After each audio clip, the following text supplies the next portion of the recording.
Hello everyone, most welcome to Sparkup classes. This is Suman Yadav. आज हम पढ़ने जा रहे हैं oogenesis। इससे पहले हम स्पर्मेटोजेनेसिस और गैमेटोजेनेसिस का एक आइडिया ले चुके हैं। ये हमारा कंपार्टमेंट एग्जाम प्रिपरेशन की सीरीज चल रही है, तो most welcome to the class. आज हम बेसिकली पढ़ने वाले हैं oogenesis के बारे में। इससे पहले स्पर्मेटोजेनेसिस हमने देखा था, वो जानना आपको जरूरी है, तभी ये चीजें आपको अच्छे से समझ में आएंगी। तो अगर आपने प्रीवियस लेक्चर नहीं देखा है तो डिस्क्रिप्शन में प्लेलिस्ट के लिंक है, आप जाके इससे पहले वाला लेक्चर जिसका टॉपिक है गैमेटोजेनेसिस स्पर्मेटोजेनेसिस, ठीक है, ये जाके आप देख लोगे, उसके बाद आप ये वाला लेक्चर देखोगे। क्लियर? तो चलो oogenesis के बारे में जान लेते हैं। oogenesis क्या होती है? मैंने बताया था oogenesis मतलब ओवा का बनना, प्रोसेस ऑफ फॉर्मेशन ऑफ ओवा। ठीक है, ओवा को ही एग भी कहते हैं या फीमेल गैमेट भी कहते हैं। कुछ कॉमन स्टेप मैंने आपको बताई थी। ये स्टार्ट होता है oogonia से, उसके बाद आता है आपका प्राइमरी oocyte, उससे मॉडिफिकेशन होके बनता है प्राइमरी oocyte में। फिर क्या होता है? मियोसिस। और उस मियोसिस की प्रोसेस थोड़ी सी डिफरेंट है आपकी स्पर्मेटोजेनेसिस से। तो क्या डिफरेंस है वही आज हम देखने जा रहे हैं। ठीक है, स्पर्मेटोजेनेसिस अगर आपके ध्यान में होगा तो ये समझने में आपको आसानी होगी। oogonia से स्टार्ट होती है प्रोसेस, oogonia। ठीक है, oogonia से ये प्रोसेस स्टार्ट होती है। oogonia में कुछ ऐसे सेल्स होते हैं जो मॉडिफाइड हो जाते हैं, जो बहुत ज्यादा स्पेशलाइज्ड हो जाते हैं, उनको कहते हैं प्राइमरी oocyte। प्राइमरी oocyte, ठीक है। ये 1 डिग्री का मतलब होता है प्राइमरी, 1 के ऊपर अगर आप डिग्री लगाते हो तो इसका मतलब होता है प्राइमरी। ठीक है, तो क्या बनाते हैं? प्राइमरी oocyte बनाते हैं। अब ये जो प्राइमरी oocyte है, ये क्या होते हैं? ये जो फीमेल है ना, ह्यूमन फीमेल, ये जन्म से पहले जब माँ के पेट में रहती है फीमेल, तभी सारे के सारे oocyte उसके अंदर बन जाते हैं। जितने भी प्राइमरी oocyte बनने होंगे वो सारे जन्म के पहले ही बन जाते हैं। जन्म होने के बाद एक भी oocyte फीमेल में नहीं बनता है। ठीक है, ये चीज आप ध्यान रखना। मेल में क्या होता है? लगातार जीवन पर्यंत ये बनता रहता है जब तक मेल फर्टाइल है, जब तक मेल रिप्रोडक्शन करने के काबिल है, तब तक उसमें स्पर्म बनते रहेंगे।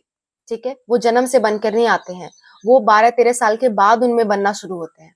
लेकिन फीमेल में क्या होता है? फीमेल में जन्म से ही जितने oocyte बनने थे वो जन्म से ही बन जाएंगे। लगभग 60 से 80 हजार तक के प्राइमरी oocyte आपके जन्म से पहले ही बन जाते हैं। ठीक है, और उसके बाद ये यहीं पे रुक जाते हैं, स्टॉप लग जाता है इन पे। जैसे ही ये मियोसिस स्टार्ट करते हैं, जैसे ही मियोसिस 2 स्टेप में होता है ना, फर्स्ट और सेकंड, मैंने कल बताया था, इसलिए कह रही हूँ कल का लेक्चर जरूर देखना। तो मियोसिस जो फर्स्ट जैसे ही ये स्टार्ट करता है वैसे ही इस पे क्या लग जाता है? लॉक, अरेस्ट हो जाता है ये। ठीक है, क्योंकि अभी फीमेल रिप्रोडक्शन करने के काबिल नहीं है, तो आगे प्रोसेस करवा के होगा क्या?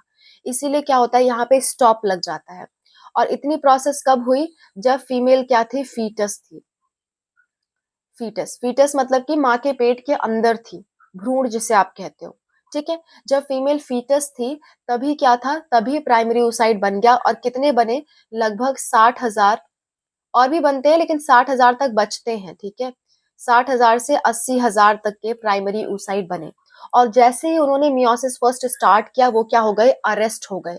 अरेस्ट मतलब रुक गए वहीं पे। ठीक है, यहाँ पे क्या हो जाएगा? अरेस्टेड। अरेस्टेड, अरेस्टेड हो गई मियोसिस फर्स्ट में।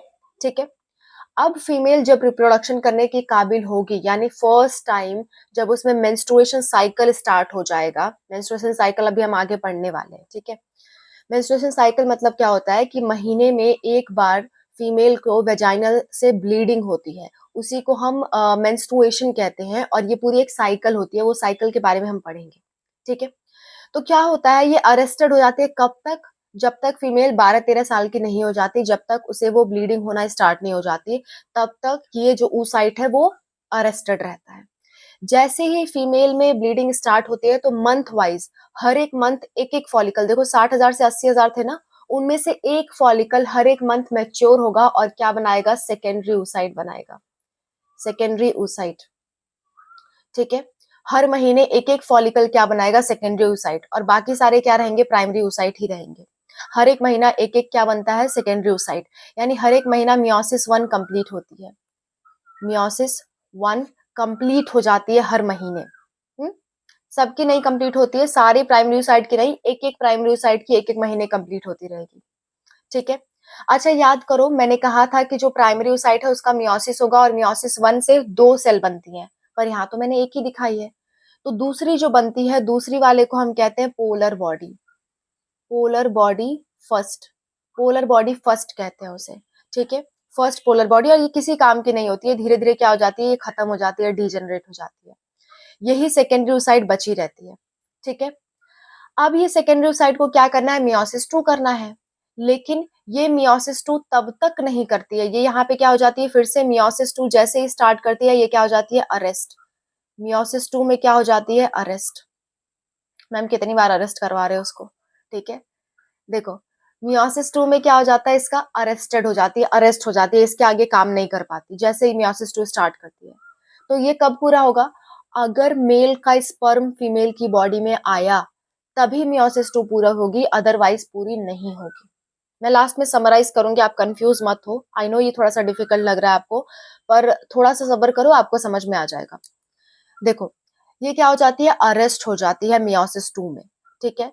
और कब पूरी होगी मियोसिस 2, जब कोई स्पर्म आएगा तब, अदरवाइज मियोसिस 2 कभी पूरी ही नहीं होती है फीमेल में। अगर किसी फीमेल का कोई बेबी नहीं हुआ या कभी उसके अंदर फर्टिलाइजेशन नहीं हुआ, तो कभी भी उसके अंदर मियोसिस 2 पूरी नहीं होती है, ठीक है। अगर मियोसिस 2 होगी तो क्या बनेगा, मियोसिस 2 से बनेगा एक तो ओवा, ठीक है, और दूसरा क्या बनेगा, secondary polar body. Secondary polar body, just a minute, polar body, ठीक है। ये कब बनेगा, कब बनेगा, when sperm arrive, when sperm arrive. जब स्पर्म आता है फीमेल की बॉडी में तभी क्या बनेगा, तभी आपकी ये मियोसिस 2 कंप्लीट होगी, तभी ओवा बनेगा, अदरवाइज ओवा बनता ही नहीं है फीमेल में, ठीक है। एक बार मैं समराइज कर देती हूँ, देखो हो क्या रहा है। फीमेल में जन्म से ही जितने oocyte बनने थे, प्राइमरी oocyte, उतने बन चुके होते हैं, उसके बाद एक भी नहीं बनता है, ठीक है। लगभग कितने बनते हैं, 60,000 से 80,000 तक, ठीक है। उसके बाद प्राइमरी oocyte जैसे ही मियोसिस 1 स्टार्ट करने वाला होता है, वैसे ही उस पे क्या लग जाता है, लॉक, कि अब तुम नहीं कर सकते। जब तक फीमेल 12-13 साल की नहीं हो जाती, तब तक मियोसिस 1 क्या रहेगा, स्टॉप, ठीक है। फिर जब 12-13 साल की हो जाती है तो उसमें मेंस्ट्रुएशन साइकिल स्टार्ट होता है, जिसके बारे में अभी हम आगे पढ़ेंगे आने वाले कुछ लेक्चर्स में। तो उसको उसको वहीं पे छोड़ दो, बस इतना जान लो कि मियोसिस 1 जैसे ही स्टार्ट होगा, वैसे ही एक-एक साइकिल, एक-एक फॉलिकल हर एक महीने क्या जाएगा, सेकेंडरी फॉलिकल में बदलेगा। एक महीने में एक फॉलिकल, दूसरे महीने में दूसरा फॉलिकल, ऐसे वो बदलते रहेंगे, ठीक है। और बदल के क्या करेंगे, मियोसिस 1 अपना कंप्लीट कर लेंगे।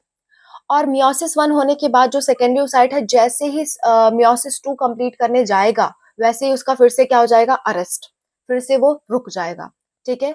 कब तक रुका रहेगा, जब तक स्पर्म ना आ जाए। अगर स्पर्म आएगा तब ये कंप्लीट हो जाएगा मियोसिस 2 और ओवा आपका बनेगा, अदरवाइज ओवा नहीं बनेगा। तो मैम अदरवाइज क्या होगा, अदरवाइज हर महीने के लास्ट में वुमेन को जब ब्लीडिंग होती है, तो ये सेकेंडरी oocyte ब्लीडिंग के थ्रू बाहर थ्रो आउट कर दिया जाता है, और ये कभी भी ओवा नहीं बन पाता, ठीक है।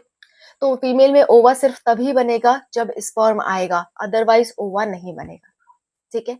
इतनी सी बातें हैं आपकी oocyte oogenesis में। प्लीज ये याद रखना, स्पर्मेटोजेनेसिस और oogenesis हर साल अल्टरनेट ऑर्डर में पूछता है, कभी स्पर्मेटोजेनेसिस पूछेगा तो कभी oogenesis, ऐसे आपसे पूछता रहता है हर साल। oogenesis आने के चांसेस हैं, तो आप इसको अच्छे से रिवाइज कर लेना, okay. So wish you all the best, मिलते हैं नेक्स्ट वीडियो में। नेक्स्ट वीडियो में हम क्या करेंगे, फर्टिलाइजेशन करवाएंगे। देखो ओवा बनाना हमने सीख लिया, हमने स्पर्म बनाना सीख लिया, अब उन दोनों को क्या करेंगे, मिलाना सीखेंगे, फर्टिलाइजेशन सीखेंगे, ठीक है। तो नेक्स्ट क्लास में हम फर्टिलाइजेशन और इम्प्लांटेशन, ये दो बातें अच्छे से क्लियर कर लेंगे। Wish you all the best, मिलते हैं नेक्स्ट वीडियो में।